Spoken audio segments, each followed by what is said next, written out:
മമ്മൂട്ടി കമ്പനിയിൽ നിന്ന് വന്ന ഏറ്റവും പുതിയ സിനിമയാണ് ഡൊമിനിക് ആൻഡ് ലേഡീസ് പേഴ്സ്. ഒരു ലേഡീസ് പേഴ്സ് കാണാതെ പോകുന്നതും അതിന്റെ ഉടമസ്ഥനെ തിരക്കി മമ്മൂക്ക അവതരിപ്പിക്കുന്ന പ്രൈവറ്റ് ഡിറ്റക്റ്റീവ് ആയിട്ടുള്ള കഥാപാത്രം തേടി പോകുന്നതുമാണ് ഈ സിനിമയുടെ ഇതിവൃത്തം എന്ന് പറയാവുന്നത്. അതിനെ തുടർന്ന് സംഭവിക്കുന്ന കാര്യങ്ങളാണ് ഈ സിനിമയിലൂടെ ഗൗതം വാസുദേവ് മേനോൻ എന്ന സംവിധായകൻ നമ്മളോട് പറയാൻ വേണ്ടി ശ്രമിച്ചിട്ടുള്ളത്. ഒരു യൂഷ്വൽ ഗൗതം വാസുദേവ് മേനോൻ സിനിമയല്ല ഡൊമിനിക്. കാരണം അദ്ദേഹത്തിന്റെ നമ്മൾ നേരത്തെ കണ്ടിട്ടുള്ള ലവ് സ്റ്റോറിയോ അല്ലെങ്കിൽ പോലീസ് സ്റ്റോറിയോ ഒന്നും ഈ സിനിമയിൽ കാണാൻ വേണ്ടി പറ്റില്ല. ഒരു ഫ്രഷ്നെസ്, ഒരു പുതിയ പാറ്റേൺ ആണ് ഗൗതം വാസുദേവ് മേനോൻ ഈ സിനിമയിൽ പിടിച്ചിരിക്കുന്നത്. മമ്മൂക്കയുടെ കഥാപാത്രമായിട്ട് നമ്മൾ ഇതുവരെ കാണാത്ത തരത്തിലുള്ള ഒരു കഥാപാത്രമാണ്. നല്ല ഫ്രഷ്നെസ് ഒക്കെ ഉള്ള, അല്ലെങ്കിൽ ഒരു കോമഡി പാറ്റേൺ, ഒരു ഹ്യൂമറസ് ആയിട്ട് കഥ പറഞ്ഞു പോകുന്ന ഒരു കഥാപാത്രമാണ്.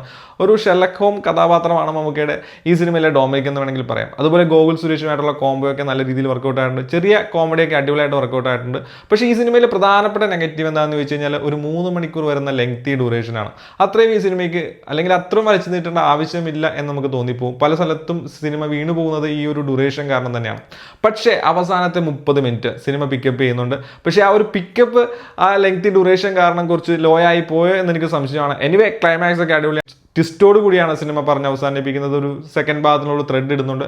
എനിവേ മമ്മൂക്കയുടെ വളരെ കൂളായിട്ടുള്ള ഹ്യൂമറസ് ആയിട്ടുള്ള ഒരു ഡിറ്റക്റ്റീവ് കഥാപാത്രമാണ്